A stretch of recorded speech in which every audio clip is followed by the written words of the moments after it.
Hey YouTube, welcome back to my channel. It's Christina with Read.Pray.Disney. Here on this channel, we like to talk all things Disney, from planning to packing to pins to books.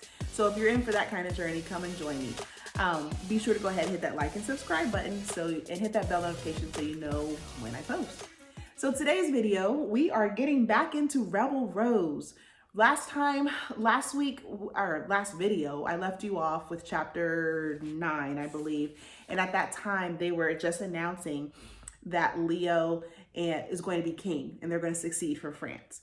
So chapter 10 picks up immediately. He's getting coronated. Like coronated? I think I said that wrong last time too. He's getting crowned, right? He's getting made king. So immediately chapter 10 picks up that he's getting made king. He does his I swear to Avion and da-da-da-da. But what's interesting about this chapter is that it hits a couple of different parts. They're like mini chapters within this. So there's the coronation that happens, and Belle, she stands back and she's just watching because she's refusing to take the title. She doesn't want to be queen.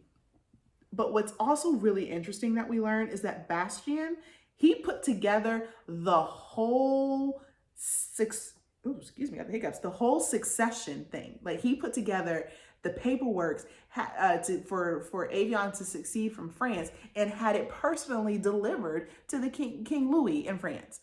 Now, if y'all remember, how is Bastien doing all of this so fast? Like he put together, remember a couple of chapters ago when Leo and Belle were visiting Bastien in France, in Paris, the same day the man put together like this fabulous party, right? Here it is a few weeks later, he's put together a succession, like succeeding, like all the paperwork. He put all that together and had it delivered. And he himself oversaw the coronation, like had all of that put together. And as you will see in a few minutes, Bastien himself also oversaw the dinner party, or so to speak, that's afterwards, the reception.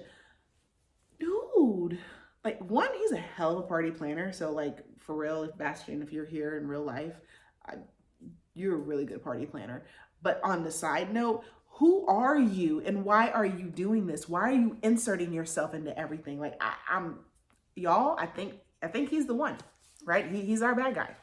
So like I told you before, I hope not. I hope it's going to be somebody else, but I think that's where this is going. Okay. But here's the thing. Okay. So it goes through the coronation. And we realize that Bastien's fingers are in every little thing. And then we get to the party, to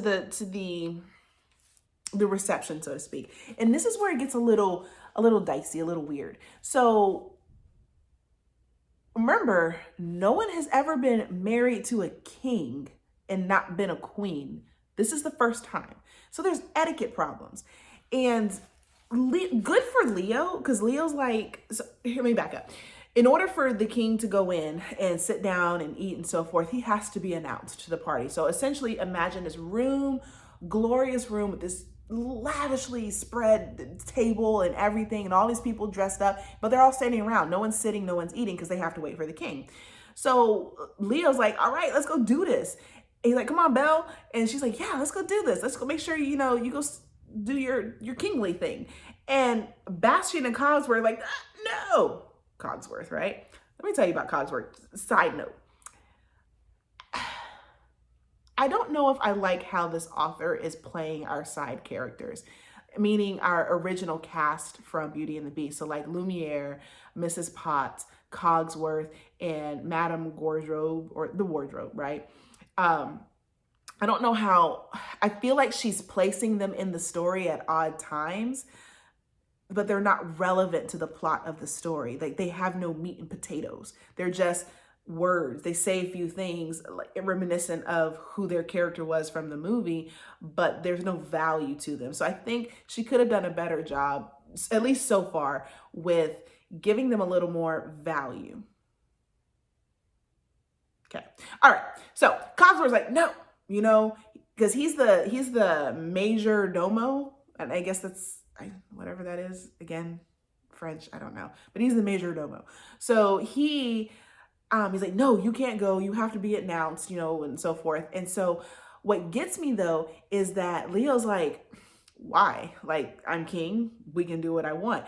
And Bastian steps in and says, no, don't do that, because you have all these nobles out there and there's a revolution going on, and you don't want these nobles to think that you are just going to throw away their traditions and so forth.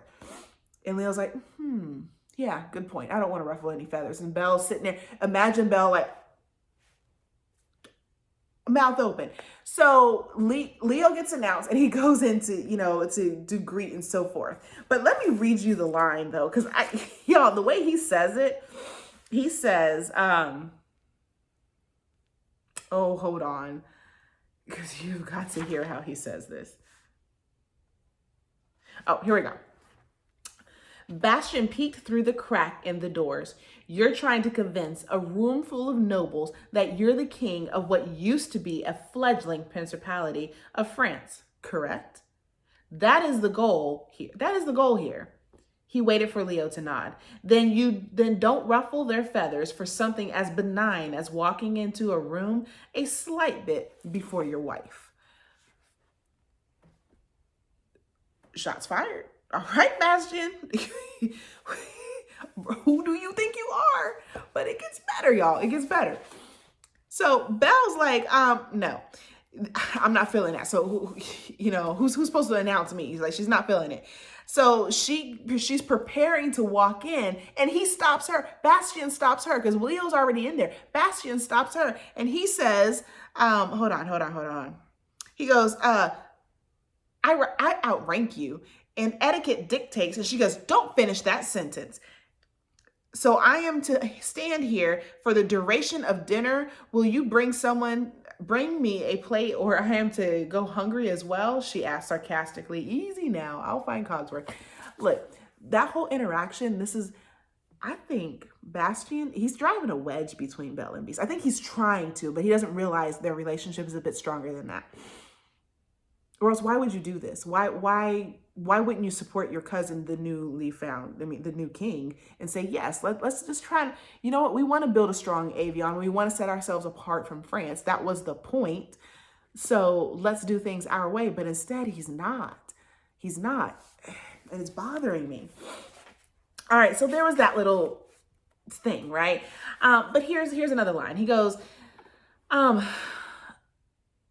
now they were alone, and all the scrutiny would rest squarely on Leo's shoulders. So what I wanted to mention that line for is because after the dinner, Belle and Beast are kind of, or during the dinner, Belle and Beast are just kind of, they're doing the dinner thing and making the rounds and talking to people and so forth. But in Belle's mind, she's thinking that line of now they're truly alone, that they have to make sure that their securities align with these noblemen. Because remember, no, not remember. I'm getting ahead of myself. So let's go to chapter 11 really quick, because that's where it happens. So in chapter 11, so we left the story with left chapter 10, and they're at the party, and they're talking and so forth. And the only thing that really happens is that Belle, she gets this feeling again. She gets the feeling that she knew the worst was still ahead of them. Like she goes, okay, we're going to do this king thing, but this isn't going to fix everything. The worst is she's just having this feeling. So chapter 11 opens up that it's the next day. Yeah, it's going into the next day.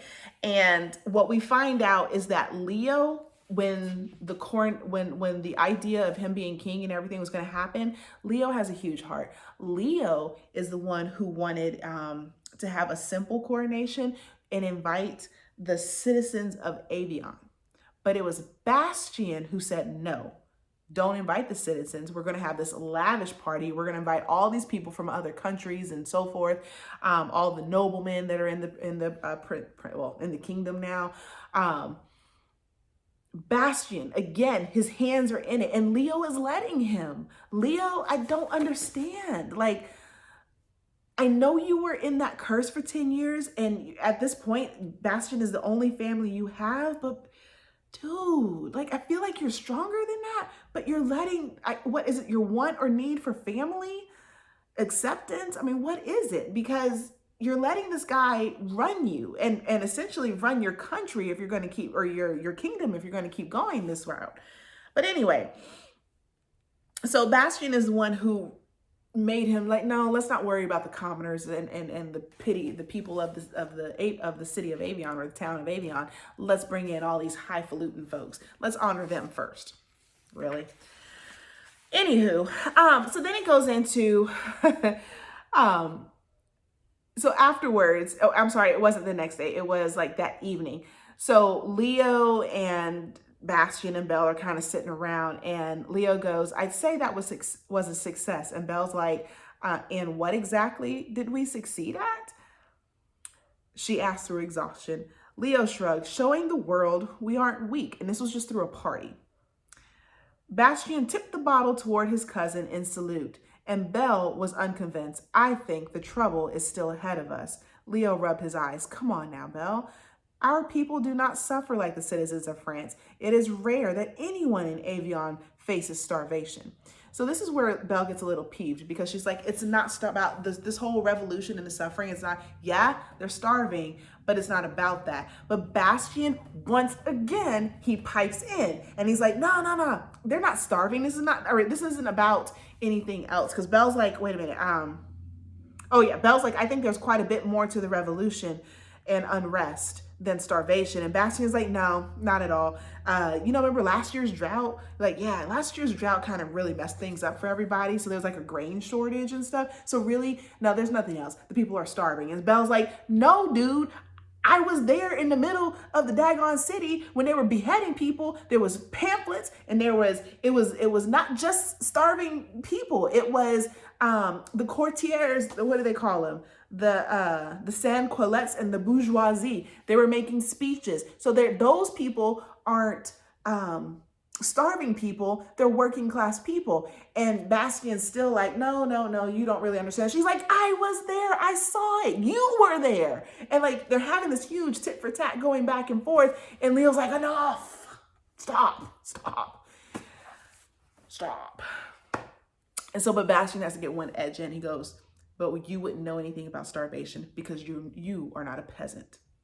So he's like doing that underlining jab, like, you don't know anything about starving. You can't relate to them because you're not them. But Belle's like, but I am. And this is where Belle's fickleness going back and forth, whether or not she wants to be queen or whether or not she's a commoner or if she is royalty now, like where she doesn't really know where she fits. I told y'all before in the last video, that's bothering me so much. Like, make a decision already. But anyway, but here's the thing. We find out that Bastian was a spy for King Louis. So Belle's like, you were out there, and she backs up. She goes, well, why were you out there? And he's like, oh, I was infiltrating for King Louis. I was spying on them. Who trusts a spy? Like, I feel like Leo maybe even knew this, but he didn't say anything to Belle. That bro code kind of thing. I feel like Leo knew this, but I don't know. But come to find out, Bastian was a spy for King Louis. So he was in the mix with the revolutionaries and listening and so forth and reporting back to the king all of their goings and comings. So why are you in Avion?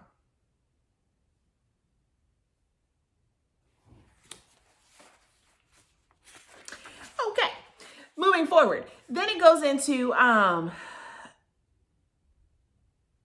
again, Belle with that whole conflicting allegiances, and she doesn't really know what she wants to do or so forth.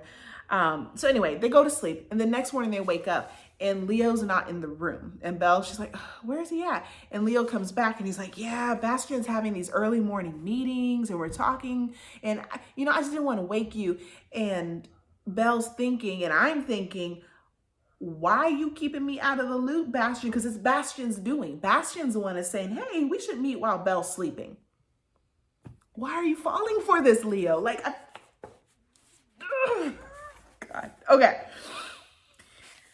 Oh, yeah. So then, There's nothing much going on. I mean, there's a little tit for tat with Belle and Cogsworth, and she, they're just being playful with each other, and so forth. But we go into Belle and Leo and the gang, so to speak. They're having to meet one more time with all of the party guests from the night before for breakfast and give them their official goodbye.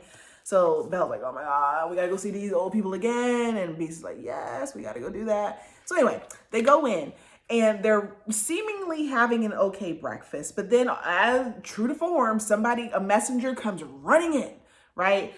Just in mid-sentence, because the sentence was, now Leo is making the speech, right? He goes, now we are stronger than ever before, and our allies, dun, dun, dun, dun, here comes this messenger. And his messenger's like, oh my gosh, I got something to tell you. And Leo's like, dude, you see me making a speech, but I really got something to tell you. It's really important. He's like, okay, so my council people, let's go to the other room and hear what this really, really annoying guy has to say because he interrupted my speech. So they go down to the room and he's like, hey, I used to be a police officer, or at least I think it's a police officer, because again, it's another freaking French word that I don't know. It's a soldat. So I thought that it said soldier, but when I Googled it, it said policeman. But when the guy, I don't know. So he's either soldier or policeman, whatever, but he's a messenger right now. So before he gets started, Belle is trying to offer him food, and you must have been riding for a long time. You look parched. Would you like something to eat or drink? He's like, yes, I really would, because he was the fastest rider. And Bastian comes in late. He's like, excuse me, I'm sorry, pardon my tardiness. We just walked down the hall. How are you late? Where were you? Where were you, Bastian? Okay. So anyway, the writer tells him that there have been reports that there are some noblemen that are thinking about revolting. You hear how vague that sounds, right? There are some reports of noblemen thinking about revolting. So Bastian's like, oh my gosh, we need to do it. And Belle's like, excuse me, pause. How do you know this is true? And Leo kind of looks, and Bastian I could see them, and they're like, what do you mean? He said it. And Belle's like, no, he didn't say stuff was happening. He said, what I just told you. And Leo goes, well, you know what? We should probably, go to the town and see how our people, our commoners, are doing. And Bastian's like, no, we need to go tour the countryside and go tour and see and check in on all the noblemen. So Leo's plan originally was to see the people, the people in his kingdom. And Bastian once again diverts him, and he's easily diverted. Leo doesn't give up any kind of fight. And Belle's like, are you kidding me? Do you hear yourself? Y'all. So anyway, we keep going. And then right now it's just discussion again, tit for tat again between Belle and Bastian. Like, they're really biting at each other.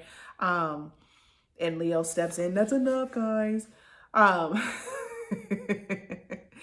So they go back to, remember, because they left the dining area where everybody was still kind of just hanging out, like, what's happening? So they left to go back to tell everybody what's going on. And Leo is about, he's in the middle of his speech again, and he's telling people what's happening. And Bastian just interrupts. He goes, he described it as a group of noblemen. Bastian interjected. And I want to say, hold your tongue, sir. Like, why is she making these characters? It's like, I feel like they're overkill. We get it. But I just want to slap him too. Like, okay. So anyway, so Bastian stood up and he says, cousin, you must fix, not your highness. Cousin, you went familiar before you went with honor. Cousin, you must fix this. And how do you suggest I do that? I don't even know who may be planning such a thing. I worried this would happen. that some of Avion's nobility would not take kindly to your becoming king so suddenly. But you're the one who pushed it. Okay. You never made these worries known before this moment, said Belle. Bastien glared at her. I was too busy organizing a succession from France and planning the coronation. Too quickly, it would seem. Enough, said Leo. Bastien was not finished. Cousin, I urge you, you need to embark on a tour of Avion's estates as soon as you can. And he's going to do it. Like,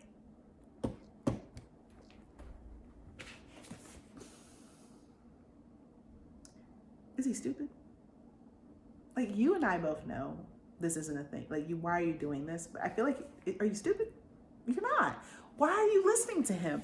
It just bothers me, y'all. It bothers me to no avail.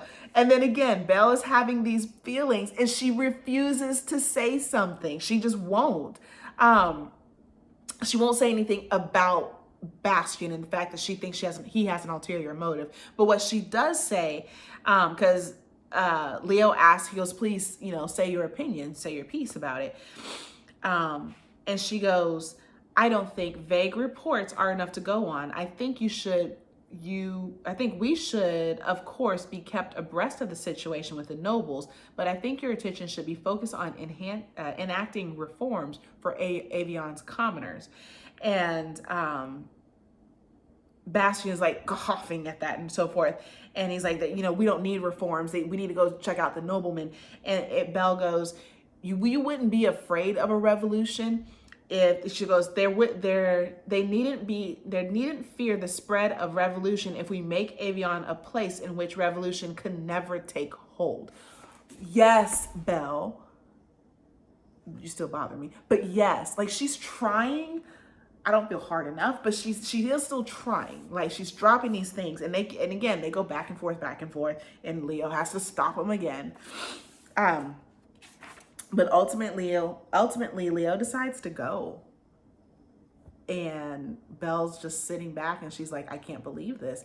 On one hand, I want to tell him about his cousin, but she doesn't have any real feelings toward it. Not really feelings, real evidence. She doesn't have any evidence to support her feelings. But I feel like, so here's the thing. Well, hold on, let me end the chapter. So essentially, we end the chapter with she swallowed the words she wished she wanted to say, that she didn't trust the Duke, that she suspected he harbored ulterior motives, that she questioned where his loyalties lay. None of it was proof of any wrongdoing, and it would only drive a bigger wedge between her and Leo. And so she says nothing. I don't think it would drive a wedge. I'm gonna stop there. And I'm not gonna go into 12 today, although I will give you a little preview. 12 got a little bit of magic, just a little bit, but a little bit of magic in it. Just a little bit. So stay tuned for that. But thoughts so far. I still love Leo in the fact that he has been a strong and steady stream. Like he's really trying to do the right thing. I don't like how he's being heavily manipulated by his cousin, and I'm just not. I feel like the reason why that is because Leo doesn't have any other family, and he's really wanting that connection, and I think that's why he's letting himself be led down this path. I feel like Bastien's gonna get what's coming to him at some point, hopefully. And because I think he's just out for himself. Maybe he wants a kingdom for himself. I don't know. Maybe he's spying for Louis. Like this whole succession is a thing for Louis. I don't know. But Bastien's a jerk. I do know that. I do feel that Belle she's getting a little bit stronger in saying her piece to the Duke. She's still withholding a lot from her husband. And I don't think that's fair. She's not giving, and I told y'all this before, I don't feel like she's giving him enough credit in handling and trying to challenge what he can handle. So that's my few cents. Stay tuned next week for some magic in 12. And yeah, thank you for stopping by and spending these little 25 minutes with me. I appreciate it. Be sure to hit that like and subscribe button. And remember, above all and everything, have a magically blessed day. I'll be praying for you guys. Talk to you soon. Bye.